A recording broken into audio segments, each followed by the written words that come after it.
নমস্কার বন্ধুরা, আজকের আমি গন্ধরাজ লেবু দিয়ে চিকেনের রেসিপি শেয়ার করব। চিকেনে আপনারা অনেক রকমভাবে বানিয়েছেন, তবে আমার মতো করে একবার হলো ট্রাই করতে পারেন।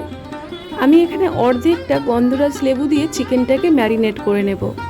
চিকেনের মধ্যে দিয়ে দিলাম স্বাদ মতো লবণ আর অল্প একটু লাল লঙ্কার গুঁড়ো। পরিষ্কার হাতে চিকেনটাকে এই উপকরণ দিয়ে মাখিয়ে নিতে হবে। খাই খাই অনুর রান্নাঘরে নতুন একটা পর্বে আপনাদের সবাইকে জানাচ্ছি অনেক স্বাগত। রেসিপিটি দেখে যদি ভালো লাগে প্লিজ একটা লাইক দিয়ে সাথে থাকবেন। যদি না ভালো লাগে তাহলে প্লিজ কেউ ডিসলাইক একদম করবেন না, তাতে করে আমার কিন্তু অনেক সমস্যা হয়। এখানে আমি চিকেনটাকে ম্যারিনেট করে মোটামুটি 10 মিনিট রেখে দিয়েছিলাম। তারপরে কড়াইতে পর্যাপ্ত পরিমাণে সর্ষের তেল ভালো করে গরম করে তার মধ্যে অল্প একটু চিনি অ্যাড করলাম। আর এখানে গোটা মশলা আমি কিছু অ্যাড করেছি। দিয়ে দিলাম সাদা জিরে, তেজপাতা, শুকনো লঙ্কা, গোটা গরম মশলা। ফোড়নটাকে কিছুক্ষণ তেলের মধ্যে ভাজা করে নিয়েছি। তারপরে আমি দিয়ে দিলাম 4টে ছোট্ট মিডিয়াম সাইজের পেঁয়াজ, একদম ছোট্ট ছোট্ট করে কুচিয়ে নেওয়া। যদি গ্রেভিটা খুব ভালো করতে চাইছেন তাহলে চেষ্টা করবেন পেঁয়াজগুলোকে একদম পারফেক্টভাবে ছোট্ট ছোট্ট করে কুচিয়ে নেওয়ার। পেঁয়াজগুলোকে মোটামুটি 3 থেকে 4 মিনিট কম আঁচে রেখে লালচে করে ভেজে নিতে হবে। দেখুন ঠিক এই রকম নরম করে ভেজে নিয়েছি। এখন আমি এর মধ্যে অ্যাড করে দেব আগের থেকে ছোট্ট ছোট্ট করে কুচিয়ে রাখা টমেটোগুলোকে আমি একদম ছোট্ট ফাইন করে কুচিয়ে নিয়েছি, যাতে করে আজকের আমি চিকেনের গ্রেভিটা ভালোভাবে তৈরি করতে পারি। অল্প একটু লবণ অ্যাড করলাম, যেহেতু টমেটো দিয়েছি টমেটোটাকে লবণ দেওয়ার সঙ্গে সঙ্গেই একদম নরম হয়ে যাবে। আমি মোটামুটি 2 থেকে 3 মিনিট ভালো করে টমেটোটাকে পেঁয়াজের সাথে ভেজে নিয়েছি। এই রকমভাবে ভেজে নিয়ে রান্না করলে টমেটো, তাহলে কিন্তু রান্নার কালারটা ভীষণ ভালো আসে। ছোট্ট বাটির 1 বাটি পরিমাণে আদা আর রসুন দিলাম। তো আমি এখানে কিছু গুঁড়ো মশলা দিয়েছি, জিরে গুঁড়ো, ধনে গুঁড়ো, লাল লঙ্কার গুঁড়ো, কাশ্মীরি লঙ্কার গুঁড়ো আর হলুদ গুঁড়ো। আদা রসুন আমি এখানে 1 কিলো চিকেনের জন্য 4 চামচের 3 চামচ পরিমাণে মশলা বেটে দিয়েছি। অল্প একটু জল দিয়ে সমস্ত মশলাটাকে ভালো করে কষিয়ে নিতে হবে। জলটা অ্যাড করলে মশলাটা কষানো ভালো হয় আর নিচে লেগেও যায় না। ঢাকনা দিয়ে রেখে দিলাম। তার মধ্যে দেখুন এদিকে আমি একটা ফ্রাই প্যান গ্যাসের উনুনে বসিয়ে দিয়েছি আর তার মধ্যে অল্প একটু রিফাইন তেল ভালো করে গরম করে নিয়েছি। খুব ভালো করে কিন্তু গরম করে নিতে হবে। তারপরে একে একে চিকেনগুলোকে ভেজে নেব। খুব একটা লালচে করে ভাজবো না, মোটামুটি একটু বেশ শক্ত হয়ে যাবে, গায়ে একটা কালার আসবে, সেই রকমভাবে ভেজে নিতে হবে।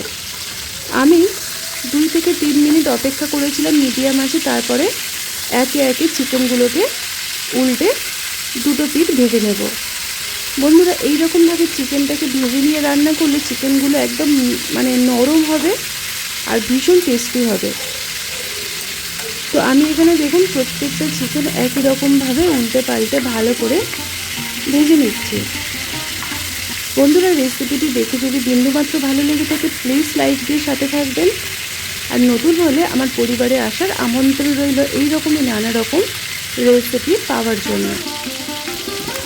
আমি ঢাকনা দিয়ে রেখে দিয়েছিলাম চিকেনটাকে কিছুক্ষণ। তারপরে দেখুন সব কিছুকে ভালো করে উল্টে পাল্টে এখন তেল ঝরিয়ে চিকেনগুলোকে তুলে নেব। ঠিক এই রকমভাবে চিকেনটাকে আমি ভেজে রেডি করে দিচ্ছি।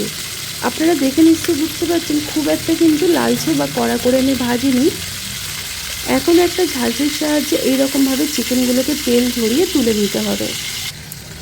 তার মধ্যে দেখুন মশলাটাকে আমি কষানোর জন্য রেখে দিয়েছিলাম আর খুব সুন্দরভাবে তেলটা মশলার থেকে আলাদা হয়ে গেছে।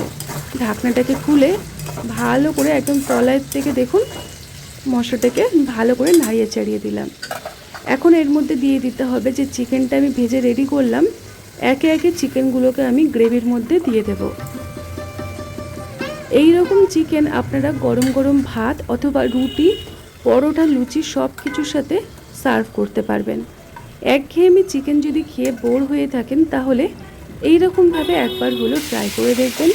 ভীষণ টেস্টি হয়, স্বাদ মুখে লেগে থাকে। তো চিকেনটাকে আমি সমস্ত গ্রেভির মধ্যে দিয়ে ভালো করে কষিয়ে নিচ্ছি। মোটামুটি 1 মিনিটের মতো ভালো করে কষিয়ে নেব।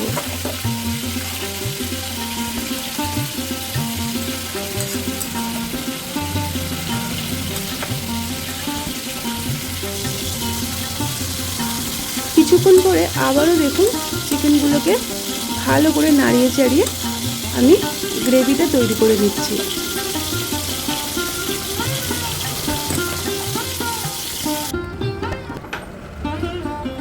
এর মধ্যে দিয়ে দিতে হবে পর্যাপ্ত পরিমাণে জল। আজকে যে চিকেনটা আমি তৈরি করব এই চিকেনে কিন্তু খুব একটা ঝোল ভালো লাগবে না। রেসিপিটি তৈরি হবে একদম গামাখা।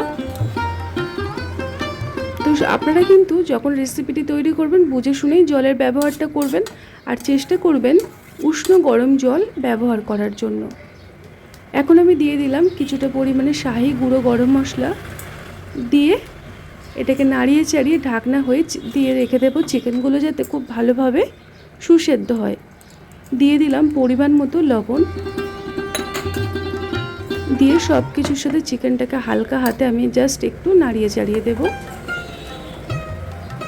এখন ঢাকনা দিয়ে মিডিয়াম আঁচে রেখে দেবো যাতে করে চিকেনটা খুব ভালোভাবে নরম হয়ে যায়। তারপরে ঢাকনাটাকে খুলে আমি আপনাদেরকে দেখাচ্ছি। দেখুন আজকের আমাদের এই দুর্দান্ত স্বাদের চিকেনের রেসিপি অলমোস্ট হয়ে এসেছে। সবার শেষে আমি কিছু উপকরণ অ্যাড করব, যার জন্য এই চিকেন রেসিপিটি অন্যান্য সাধারণ চিকেন রেসিপির থেকে একদম আলাদা মনে হবে। দেখুন আমি এখানে দিয়ে দেব 2টো কাঁচা লঙ্কা মাঝখান থেকে ফালি করে নেওয়া, তারপরে দেব কিছুটা পরিমাণে ফ্রেশ পুদিনা পাতার কুচো, আর দিয়ে দিলাম ধনে পাতা কুচো। আর আমি এখানে একটা বিশেষ উপকরণ অ্যাড করব, সেটা হলো গন্ধরাজ লেবুর এই যে খোসাটা, এটাকে আমি একটা গ্রেটারের সাহায্যে গ্রেট করে দিয়ে দেব। এই গন্ধরাজ লেবুর খোসাটা দেওয়ার ফলে এই রান্নার স্বাদটা কিন্তু ভীষণ ভালো হয়, আর এই লেবুর যে ফ্লেভার সেটাই রান্নার মধ্যে পুরোপুরি চলে যাবে। তো দেখুন আমি কিছুটা পরিমাণে এই লেবুর খোসা গ্রেট করে দিলাম, দিয়ে আর কিন্তু আমি ফোটাবো না, তাহলে রান্নাটা তিতকুড়ি ভাব চলে আসবে। এখন আমি গ্যাসের ফ্লেমটাকে অফ করে দিয়েছি, দিয়ে এটাকে ঢাকনা দিয়ে এইভাবেই 5টা মিনিট রেখে দেব। তারপরে একটা পাত্রের মধ্যে আমি গরম গরম সার্ভ করে নেব। আমি আপনাদেরকে 5 মিনিট পরে ঢাকনাটাকে খুলে দেখাচ্ছি। দেখুন আজকের আমাদের এই চিকেন রেসিপি একদম তৈরি হয়ে গেছে। তো আমি একটা পাত্রের মধ্যে গরম গরম পরিবেশন করে নিচ্ছি, আর আপনাদেরকে দেখিয়ে দিচ্ছি গ্রেভিটা ঠিক কীভাবে রকমভাবে তৈরি করেছি, আর চিকেনের কালার বা রান্নার কালারটা কত সুন্দর এসছে। তো বন্ধুরা শেষ পর্যন্ত সাথে থাকার জন্য ধন্যবাদ। কখনো মাছের মধ্যে এইরকমভাবে চিকেন ট্রাই করে দেখবেন। আজকের মতো এই পর্যন্ত।